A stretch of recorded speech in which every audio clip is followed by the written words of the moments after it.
Jero keterangan saksi dari Ramlan Suryadi, jero kasus suap fee proyek Dinas PUPR Kabupaten Muara Enim dengan terdakwa Juarsa. Terungkap fakta, amen jero keterangan saksi Ramlan yang berstatus terpidana jero kasus yang sama ini. Amen terdakwa Juarsa sudah menerima duit dari saksi sebesar 1,6 miliar rupiah, di mana duit itu dewek rupa ke total. Karena terdakwa pernah minta duit untuk biaya tiket sama keperluan terdakwa. Namun, pas nak dikonfirmasi terkait pernyataan saksi ini di persidangan, Ramlan Suryadi cuma pacak diem bae sambil berlari menghindari awak media. Hal ini pun dibenarkan oleh JPU KPK terkait aliran dana yang diterima terdakwa Juarsa dari saksi.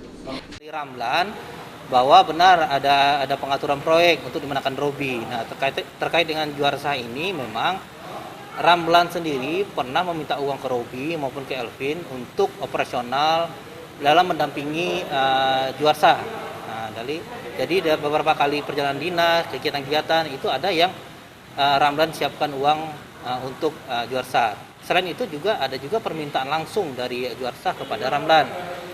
Seperti tadi untuk pembayaran acara tablik akbar, untuk nikahan orang kenalan dari Juarsa. Nah, itu Ramlan juga sudah menceritakan tersebut. Uang-uangnya disiapkan semua oleh Elvin, seperti itu.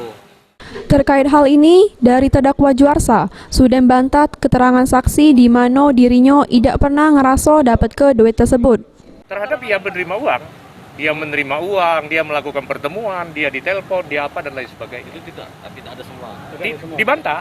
Iya, artinya Pak Juarsa jangankan ditelepon, dia kan sebagai fungsinya seperti anak buah, namanya wakil, tidak difungsikan sama sekali. Berarti kita selaku kuasa hukum menilai kalau terpidana Ahmad Yani ini berbohong di persidangan? Tidak berbohong. Artinya dia memberikan penjelasan kesaksian sepanjang ia ketahui. Dan kita menilainya itu, ya. Kita tidak mengujinya dia berbohong atau tidak. Salsabila Evelyn, Sri Febriandi, PAL TV.